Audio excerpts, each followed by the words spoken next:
It's not stuck. As we needed the camera crew to make this miserable trip worthwhile, we had to rescue them. You're feeling a bit smug. I am actually full of smug. Yeah. Okay, right, here we go. Ready to go? In 3, 2, 1, go.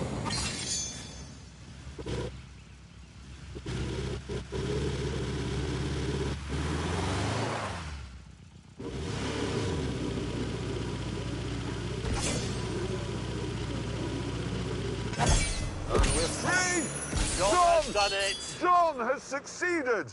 John has pulled the mass-produced Toyota Land Cruiser out of the mire. Here's the message we're giving you all. By Mongolian.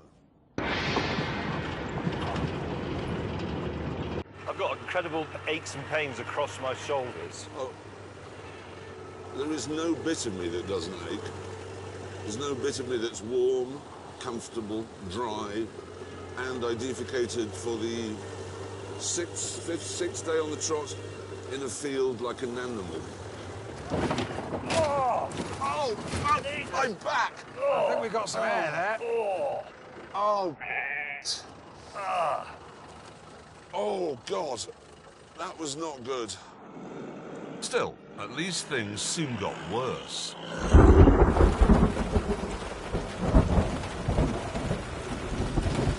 Oh, brilliant. I'm just getting a golden shower now. Oh, geez, that's the worst it's been. If there's a cliff at the top of this, I'm going over. I'm just going to end it now. I want a glass of wine. We were aiming for the next target on our map, which was lots of trees. And soon, we found them.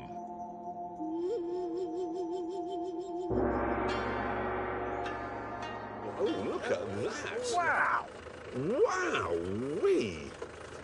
Holy Mother of God. What an amazing place we're in. Next, we were looking for the big river. And to get a better view, we made once more for high ground.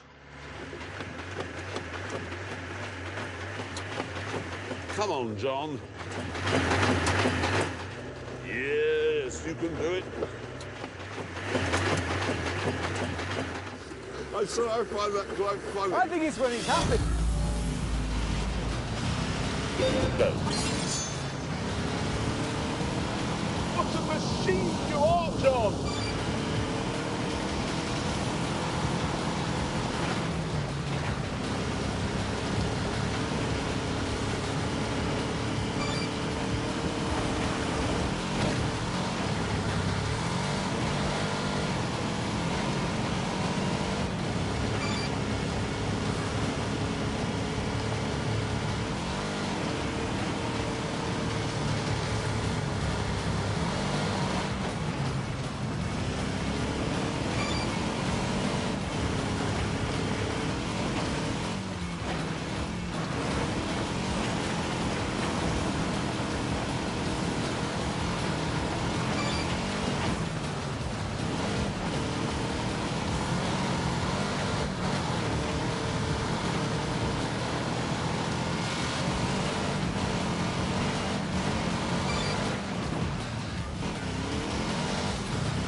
At the top, there was no river in sight, just more Mongolia.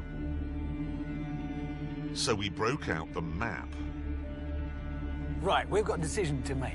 I reckon we're here, okay? Because we've done lots of trees. We're about just sort of the end of that bit. We've got to cross this river, whatever happens. We could go either this way, up north and around. That probably is a bit further. Or we could go south. That is a lot further than that. Yes. But it ends in the deep river of despair with crashing water over rocks. It's illustrated on the map. That They've does made not... a point of drawing it like And that. if we can't cross there, we'll have to come all the way back up and round anyway. If we go this way, we'll find a track. There'll be a way along the side, the flanks of that lot. that valley there. Yes, Yeah, round. That's a long way round. I know, It's but further, but it doesn't have that in it.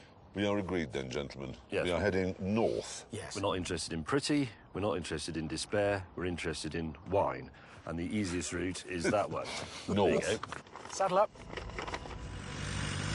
Our decision had added yet more miles to the journey, but there was an upside to that. We would get to see more of this achingly beautiful country.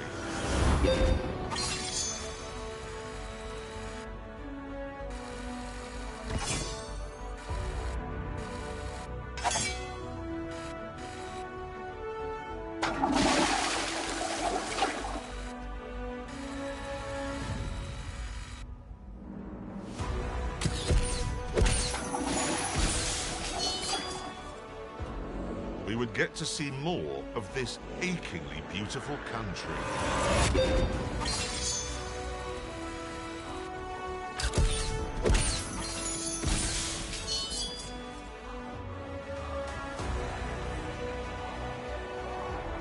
Mongolia just changed again.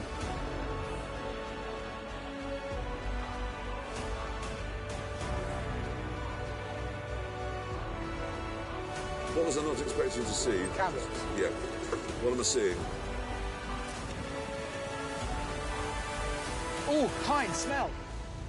Oh. Go. It's going to be weird going home when you can't just set off in the direction you want to go. I want to go over there. I'll just go over there. It's going to be really strange.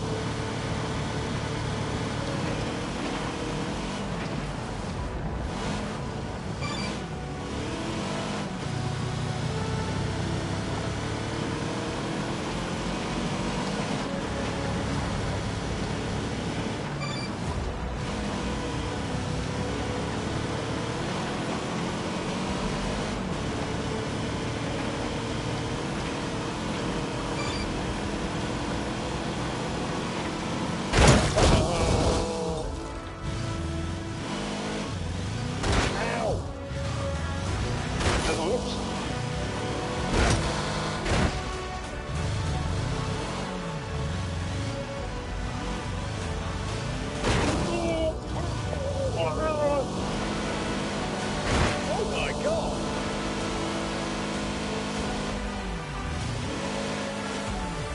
Okay, problem sorted.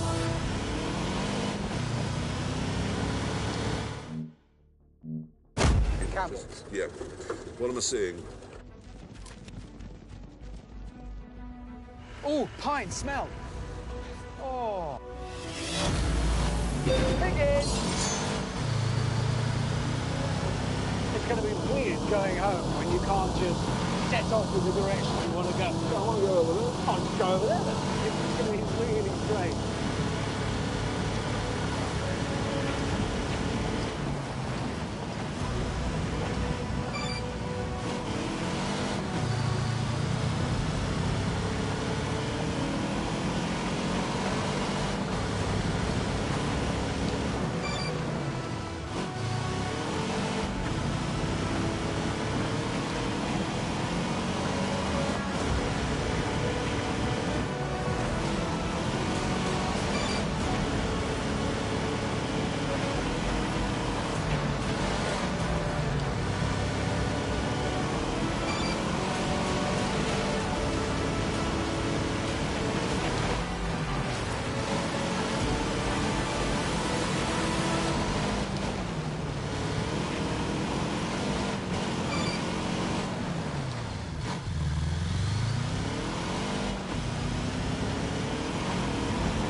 Tell you what I'll be able to do in here.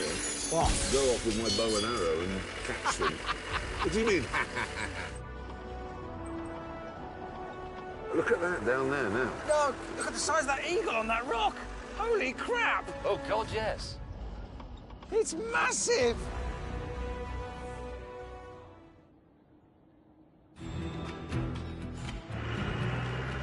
Oh, a smooth run to the river. Hop across it. Quick evening drive into Moron. Yeah, we can still get there tonight now. But then, when we arrived at the river, our hearts sank into our empty stomachs. Look at what's on the other side. I mean, look. Yeah, Observe to your left, gentlemen. that is a huge problem. I mean, we can't get out. We're not even get up there, to be honest. Well, what do we do? I mean, we have to cross it. Thing is, it'll take us hours Yeah. to find somewhere to cross. Hours. And then it'll be dark. Yes. So? We're going to have to camp here. But we've got no food. That wasn't quite true. We had some flour and a packet of creamer, which we mixed with some ice-sharp river water and fresh herbs to create a soup that was surprisingly disgusting. And the next morning, we began our search for a crossing point. But hang on, is that a gap coming up there? Even if we could do 30 yards, look behind it. Look, we're going to turn around and try the other way.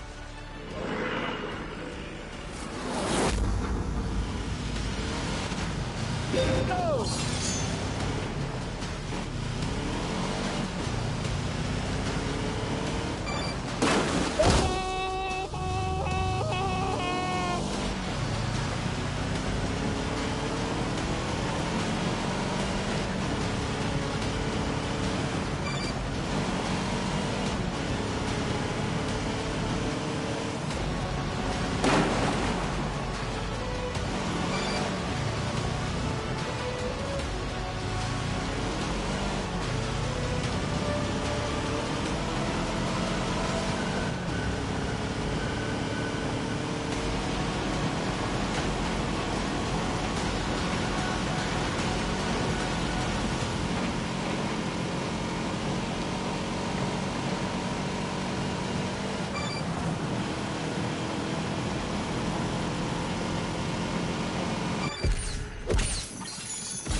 Eventually, though, after several more miles of searching...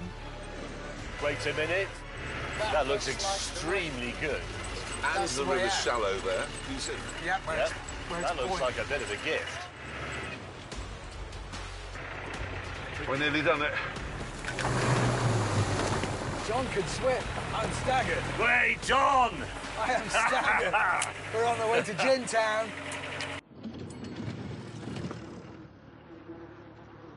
We were also low on fuel, but we had to plough on with the punishment.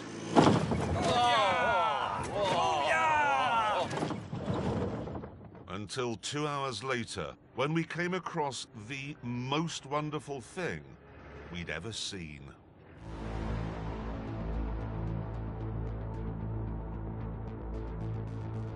This was the first reminder in 7 days that we were in the 21st century.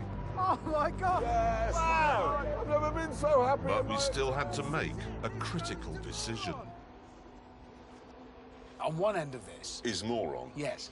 The question is, do we go left or do we go right? Right. Oh, why right? Because I'm very lucky.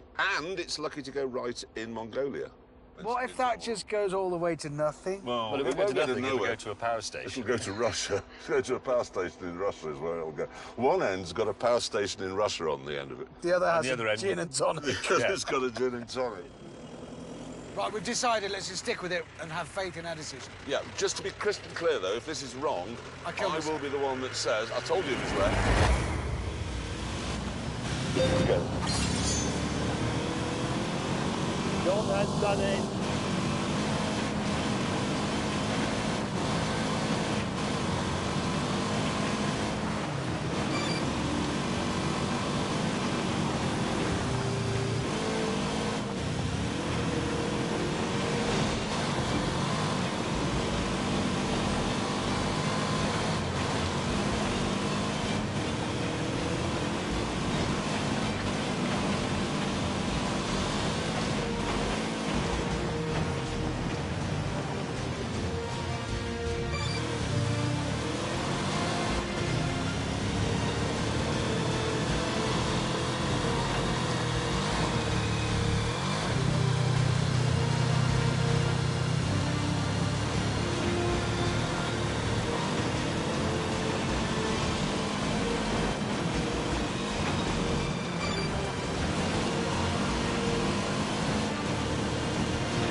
We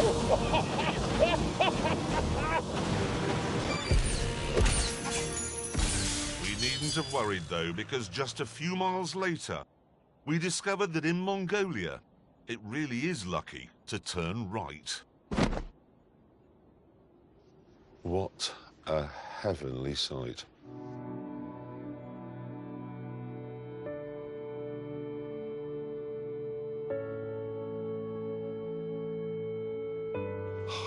How far away do you reckon it is? 10k.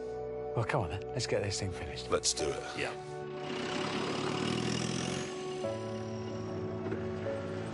It hasn't been easy, has it?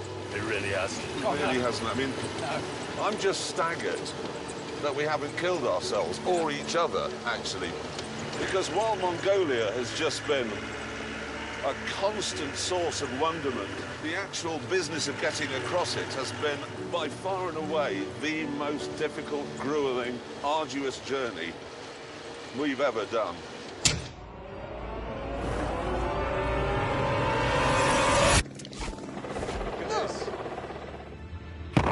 I would say we've got hundreds of components. I haven't sent any beer, or gin, or wine, or alcohol of any sort. Let it in! Oh. That's what I meant.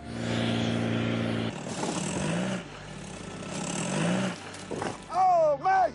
I've lost my shoes! I can save this. And he's rolled it.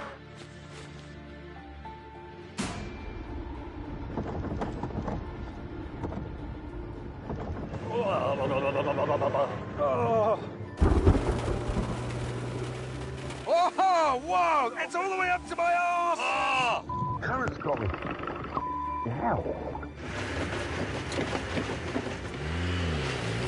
Ah! Fact is, though, we couldn't have done any of that without John. No. It's been incredible. Something else, you know, even though we built it in the middle of a field in the dust, it has been unutterably reliable. The only thing we've had to do to this car is change the fuse. It took about 30 seconds. But the moral of that is, if you're going on an expedition and you're absolutely dependent on your car for your life, get a John. Look. I can't. I'm so excited. I'm thirsty. Oh, my God. I've never wanted to arrive anywhere more than just there. Here we go. As we go past the sign, we're officially there. We are arriving, and we are here. We're in, moron! Hello, moron. We love you. Hello, moron! We have travelled far. What a journey. The smoothness. Oh, this is beautiful. I like this tarmac, Lark. Right, we have now completed Mr. Willman's mission. Yes. We must get on with completing ours. Yes, where's the pub? Exactly. Yes. Right, and just another thing, as we've done Mr. Willman's mission, this bit's for us. James, can I drive this bit? No chance. Oh, come on. No, seriously, Helen, it's not worth the risk at this late stage of you putting it on its side. What risk? There might be a bend. It might say finish. It won't be a bend. You've had all the fun, you've done the exciting bits, the dunes and the mountains and the gullies and the deserts and the And forests. now the town. James, What? seriously, just to shut him up, why don't you just let him have a go? Oh, really? Just let him drive. Pull up Seriously? here. Yes, honestly, just All right. please pull up here. It's your fault. Oh, yes. Unbelievable. Right, now you see some driving. There we go. We're pub. Whoa! What? I've only done 2 feet.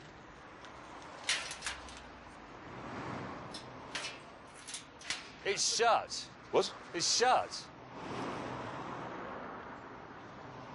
Do you know it is as well? It is shut.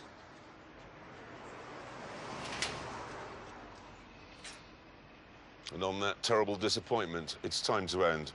Thank you so much for watching. Goodbye.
Thank you. And coming up in this never-to-be-forgotten show, Richard operates a bat.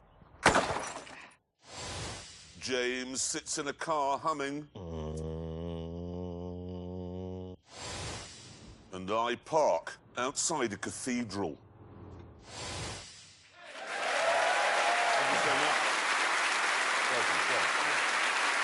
Now, this is a bit of a Ford-based show because we were staggered to hear the other day that they're thinking of pulling the plug on the Mondeo. Now, this is enormous news. In Britain, losing the Mondeo is a bit like, well, losing the royal family. Yeah, and if that happened, someone would make a documentary about them. Quite, which is why we decided this week the Grand Tour should make a documentary about the passing of Ford's medium-sized family saloon. It's exciting stuff.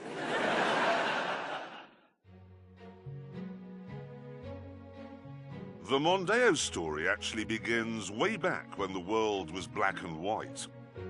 With this, the Ford Cortina. This is Genesis, the first chapter in easily the most important book in British motoring history. It came along in 1962, and apart from the CND rear lights, it was nothing special. It wasn't revolutionary like the Mini, it was just an ordinary family saloon. Ford therefore decided that to put it on the map, they'd mount an assault on the world's racetracks, which meant creating a high-performance version, the world's first ever fast Ford. And this is what they came up with.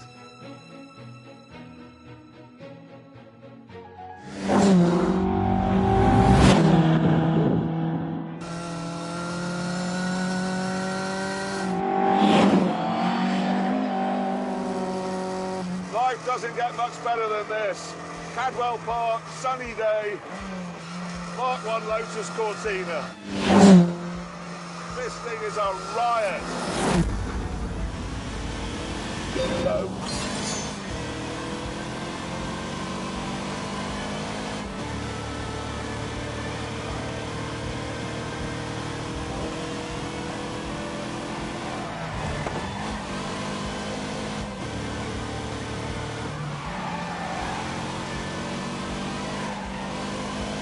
Come on, turn.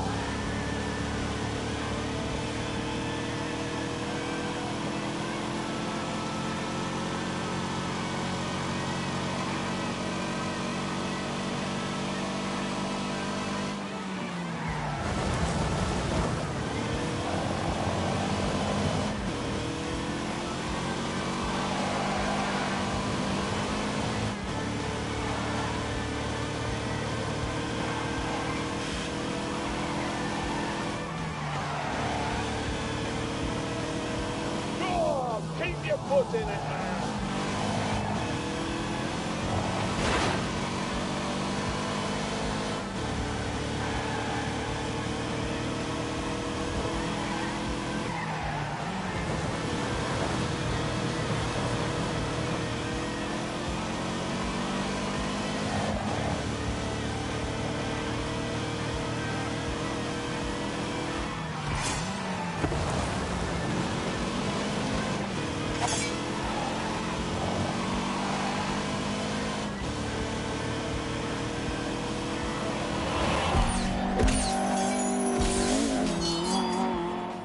It had a revolutionary twin-cam 1.6-litre engine, which sounds like a murder of mad bees.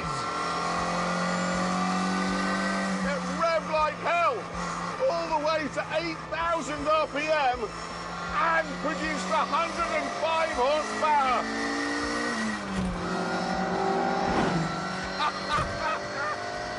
Oh, wow! The result was some spectacular performance.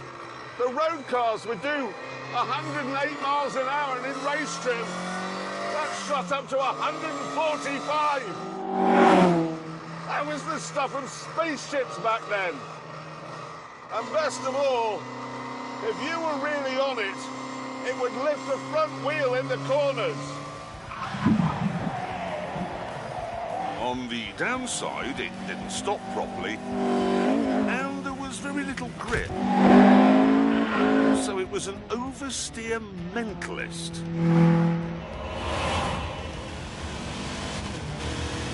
Go.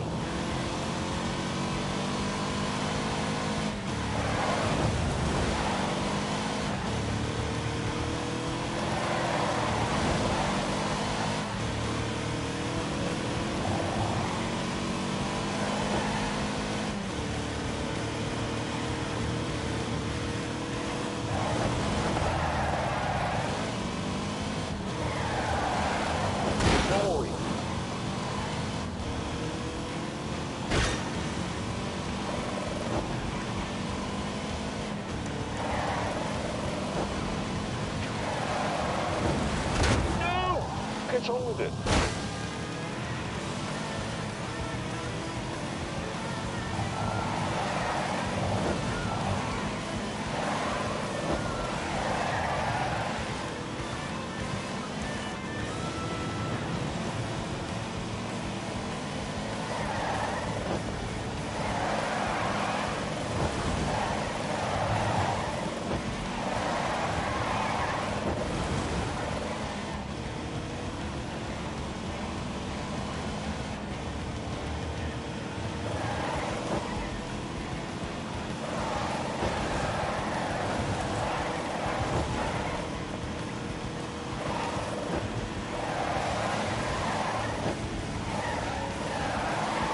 That'll do.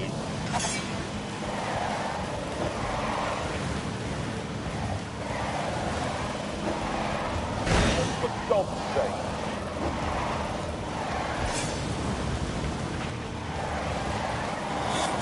It was also astonishingly brittle. Autocar magazine ran one for a year, 29,000 miles, and in that time, it needed 6 rear axles and 3 sets of rear suspension, and probably a whole load of new half shaft as well, because they were made from chocolate. But it didn't matter, because the Lotus Cortina wasn't designed to last a lifetime. It was designed to last about 40 minutes, because that is how long a race lasted. Back in the early 60s, saloon car racing in Britain was just about the most exciting motorsport the world had ever seen.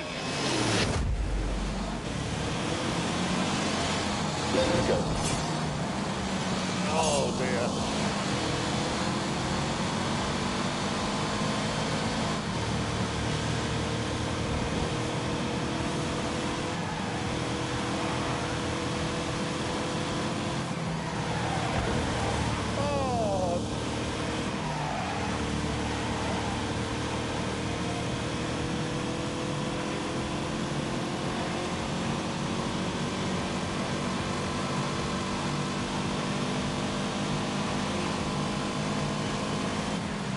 Drive carefully.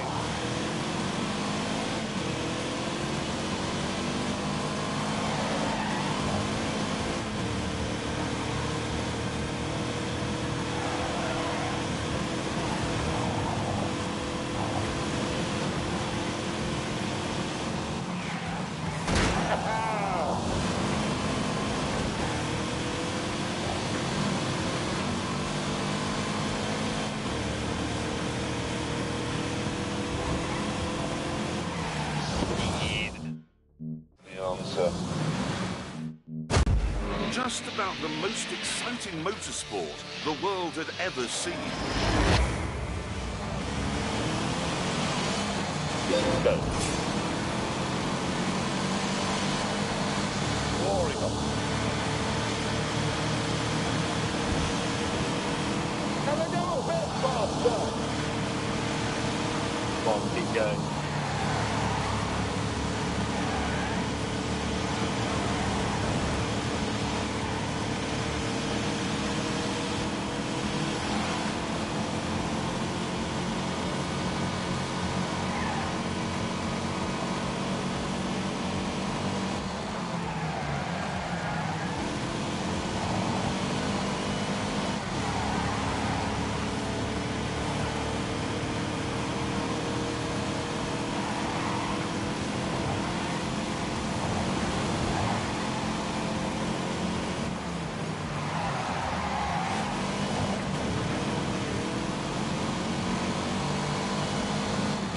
very, very quickly here.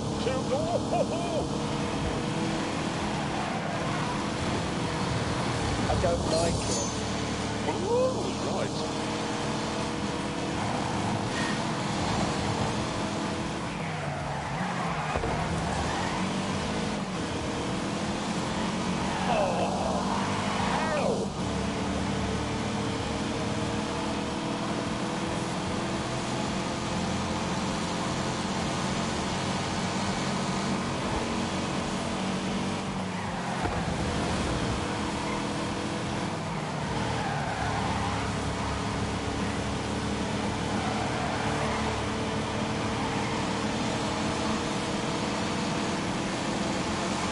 Right, on the straight.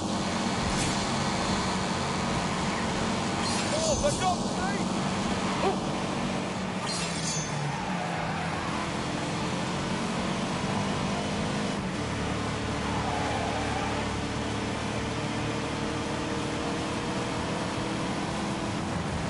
Oh, yeah.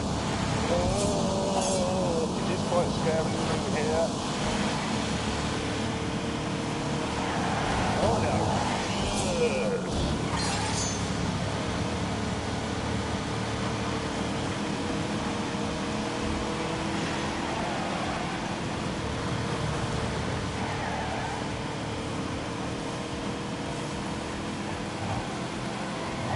That is just the best. What? Hardly what I'm doing.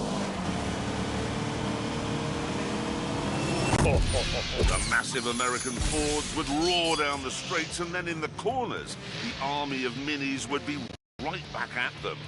It was beautiful, snarly chaos. But when the dust settled, it was the Lotus Cortina that was doing the winning. It actually won the championship in 1964, and it didn't only shine on the tracks. In 1966, it won the RAC Rally of Britain. No.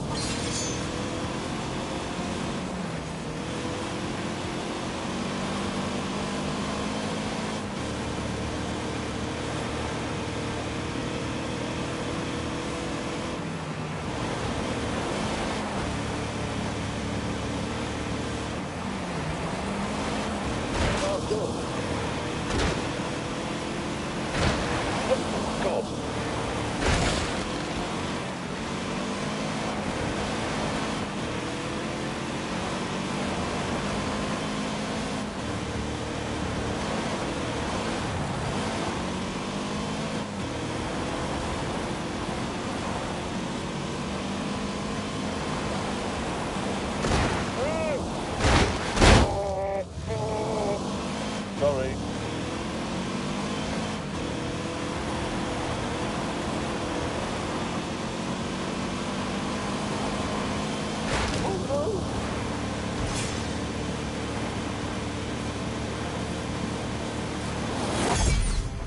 At this point in history, rationing had only just given way to the Rolling Stone, and the glamorous Cortina caught the mood of the moment perfectly. It was exciting, the first car ever that made the ordinary family man feel special, like he wasn't just a downtrodden cog. These were the best-selling cars Britain had ever seen by miles.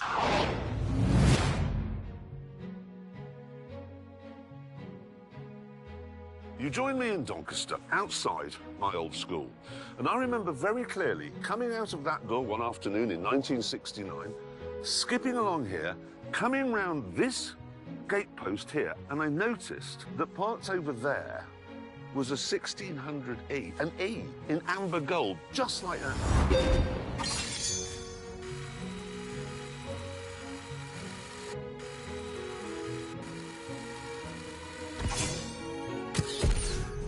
And in it was my dad. And that was impossible. I can still remember now, vividly, how I felt. My knees actually buckled. I mean, the hairs on the back of my neck are rising now in exactly the same way as they did on that autumn day 50 years ago. I can also remember the enormity of the hug I gave my dad because I was just so proud of him. I mean, he had an E. An E stood for executive. My dad had a 1600E. And that meant he was better than the Duke of Edinburgh. A few years later, in South Wales, another young boy called James May went through the exact same thing. I was at my mate Andrew Jones's house, just up the road from ours, when his dad came in and said that my dad had just arrived home and he had a new car. So, I went outside, and there, parked next to the curb, was a brand new Cortina GXL. And I thought, well, that can't be my dad's new car.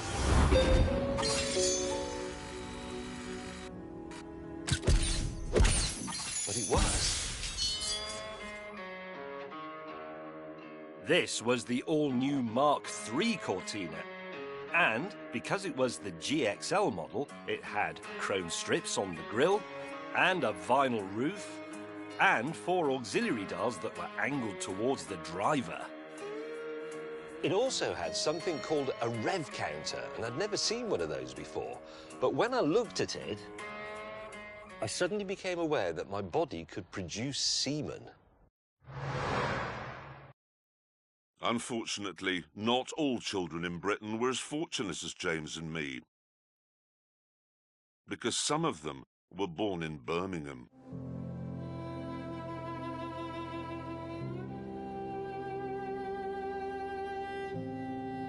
And you couldn't really have a Ford here because this was the home of British Leyland.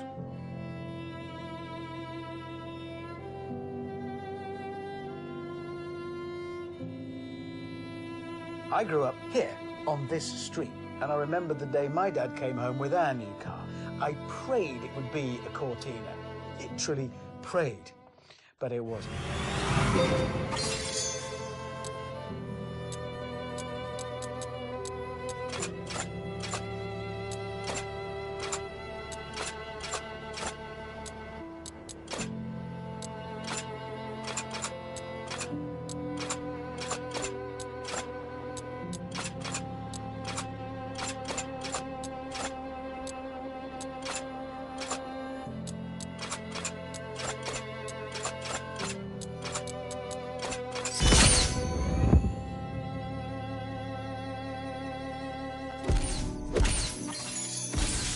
What it was a shoulder-sagging bag of disappointment called the Austin Allegro Estate. It doesn't even have 4 doors. What was my father thinking? Why did he do that to us? I fell to my childish knees, threw my head back, and I howled at the sky. Because my dad had the GXL, he got the brake servo and the alternator as standard. I'm sorry to keep banging on about this GXL thing, but my mate Lonnie, his dad only had an XL, so he was scum. Away!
driven one of these before, and to be honest, I never wanted to, because that really would be meeting a childhood hero. I love it, though. It's... Thanks, even better now, can't you? What about this one? That's it. Outside of Birmingham then, everyone, young and old, was in love with Ford's four-door saloon. Because of this love affair, Ford sold a Cortina somewhere in Britain every 47 seconds. In 20 years, they sold 2.6 million of them. And let me put it this way, British Leyland took twice as long as that to sell half as many Minis.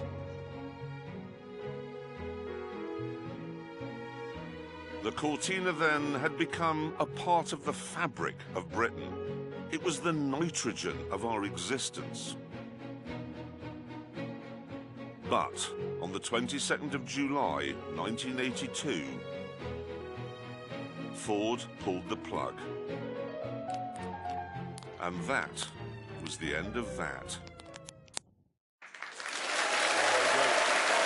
story, of course. Yeah, But it's a great story. It goes on. Yeah, You feel better? Yeah. Ford didn't give up on the idea of a multi-million selling medium-sized family saloon. They came up with a replacement. It was called the Sierra. Here is a picture of it. And to begin with, it was a bit of a lemon. It was. When it came out, everybody said they hated its kind of futuristic aerodynamic shape. They said it looked horrid, like a jelly mould. And then everybody worked out the aerodynamics didn't even work. Another problem was the motor trade hated it because that plastic front end, if you had a crash, it would boing back into shape, which was all brilliant, but you didn't know that everything behind it was actually smashed to pieces. Now, Ford decided there was only one way to get everybody to fall in love with its new mid-sized family saloon. It was something they'd done before. Make a fast version. What they came up with was this. The Sierra RS Cosworth. A car that could do 150 miles an hour.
It was 1986.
It was 1986. Lots of cars could do 150, but not a Ford.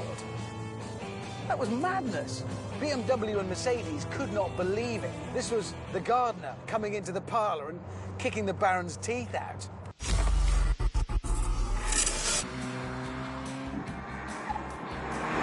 To keep the road-going rocket ship pointing mostly in the right direction, it got beefed-up suspension, a limited-slip diff, and its most famous feature, that massive back wing. And that wing says everything about the Cosworth. Compared with grown-up things from Mercedes and BMW, it says, ah, sod off. I don't care what you think about me.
Time to play.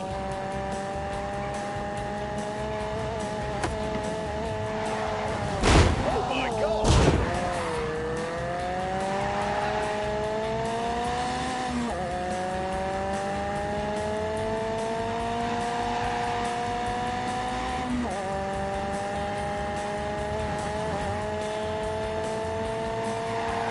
Go, go!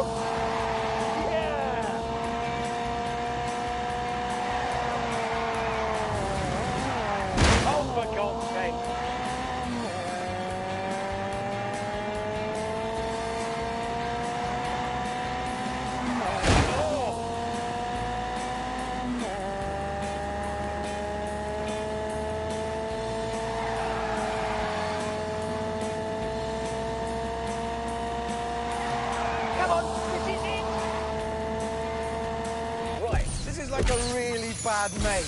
You know, the one you absolutely love, but nobody appreciates you hanging around with them. Cosworth turned the Sierra into one of the most desirable cars on the planet. And because it only cost 17 grand, 6 grand less than a BMW M3, your local builder could have one. However, while everyone wanted Ford's latest working-class hero, not everyone was prepared to pay for it. Things got so bad by the early 90s that the Sierra Cosworth was 5.5 times more likely to be stolen than any other car. There were numerous reports at the time of Cosworth owners receiving insurance quotes that were more than the value of the car, and eventually ensuring a Sierra Cosworth became not just expensive, but impossible. They were uninsurable. But by then, it didn't matter. The Sierra Cosworth had done its job, just as the Lotus Cortina had done 25 years earlier, by making an ordinary family saloon seem impossibly cool.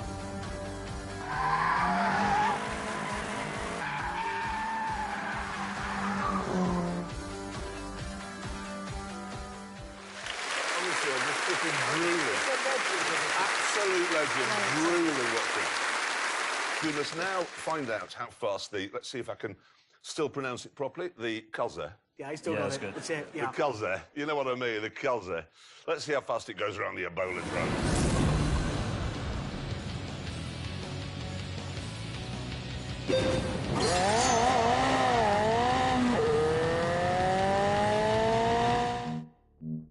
That's it, yeah. The Culzer. You know what I mean, the Culzer. Let's see how fast it goes around the Ebola drone.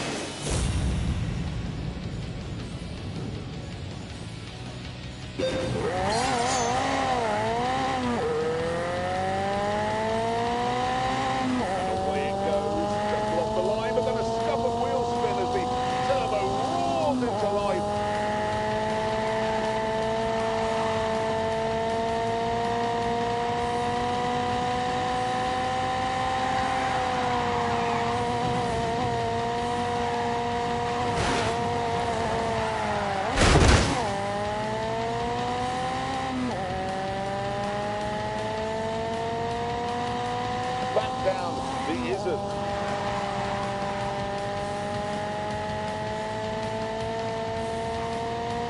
Driving it like it's stolen. Okay, half-braking Gold Lady's house. Back on the power for the blast substation.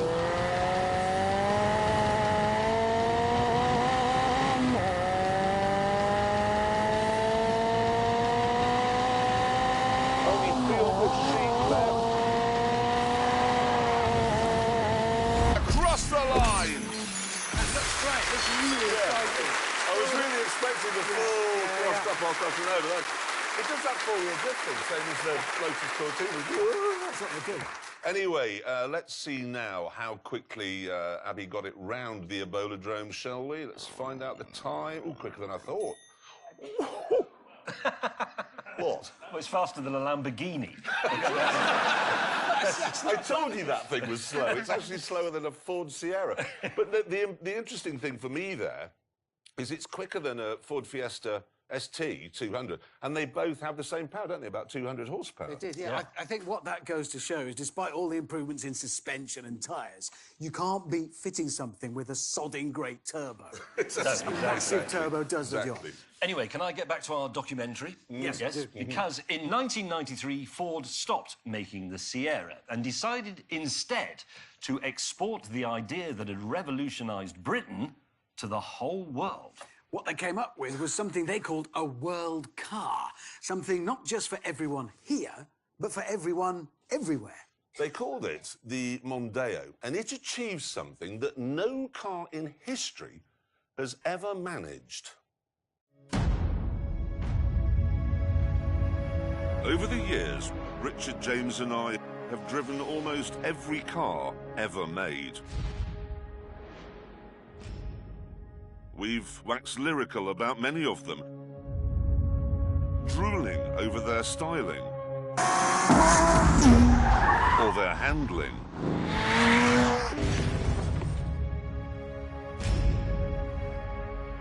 But incredibly, there is only one car that we all like. This one, the Mondeo ST Estate.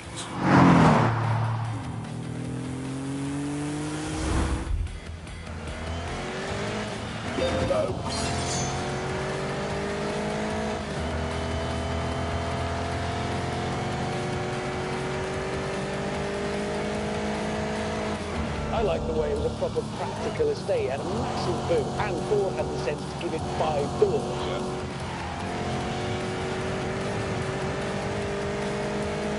You know what I liked? It's the first version, but it was still comfortable. These seats were great. It still rides properly. It doesn't make a terrible racket. It's civilised. Oh, speed. Oh, there's fun.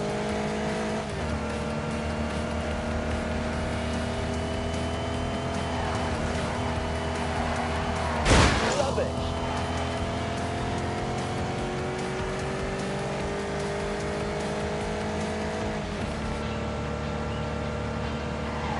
Time to play. Yay!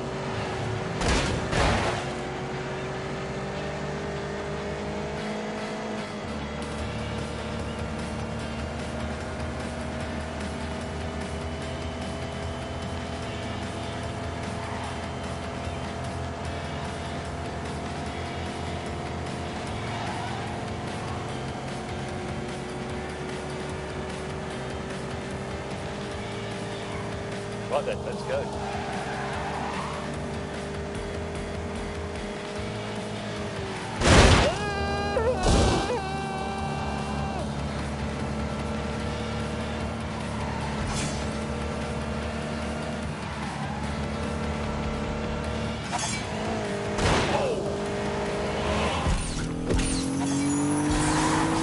V6 engine, 200 horsepower. 0-67 seconds, top speed 150. He didn't look it, but this was as quick as a Cosworth. And when they turned it into the ST220 in 2002, it looked right as well. They should have sold these by the million. But there was a problem. This. The first so-called MPV, the Toyota Picnic. In 1996, when it was first introduced, we laughed at it because it seemed so stupid. I mean, why name a car after something you might do in it? Picnic. No, they didn't have a Toyota dentist, did they? The Honda pop to the shops. It's just an ordinary act. It's not even exciting. The Volkswagen dogging. It's just a naff thing to do. And the MPVs kept coming, and leasing a Mercedes got cheaper, and the effect on Ford was astonishing. In 1994, they sold 127,000 Mondeos in Britain. In 2017, that was down to 12,000. In America, things are so bad, the Mondeo will be pulled from the showrooms this year.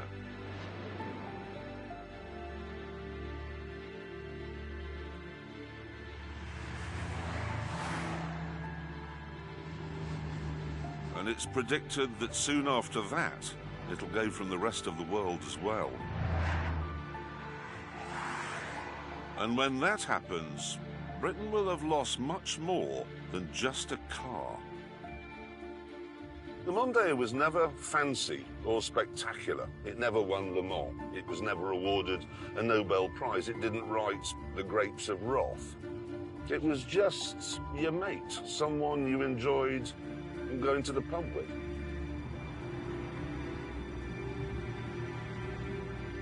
And here's the thing. When someone fancy or spectacular, like, say, Mick Jagger dies, it'll be sad. But when your mate dies, that is heartbreaking.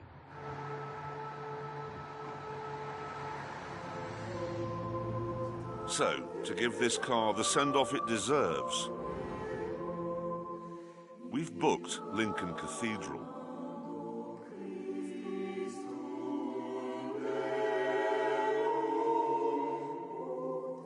And invited some like-minded souls to mark the moment of its passing.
It's very sad, and it's not the only British motoring institution that's coming to an end. We are. This is not just the last in the series. I mean, sorry, it's the show as you know it is actually ending with, you know, the track, audience, us three, and really badly fitting jackets every week. Well, this is the last one. It is. It is. And it's sad, but we have been doing it together for 17 years. Going back in my head, there's the cow on the Camaro. Yeah. The indestructible Toyota. Yeah. Oliver. Yeah. Beach buggies across the dunes. Yeah. I mean, that was... Driving down that ski, I was in there, driving down the ski slope in Colorado. That was one of the best things I've ever done. It's all been epic. Don't stop. What? Don't stop. Carry on. Please. Well,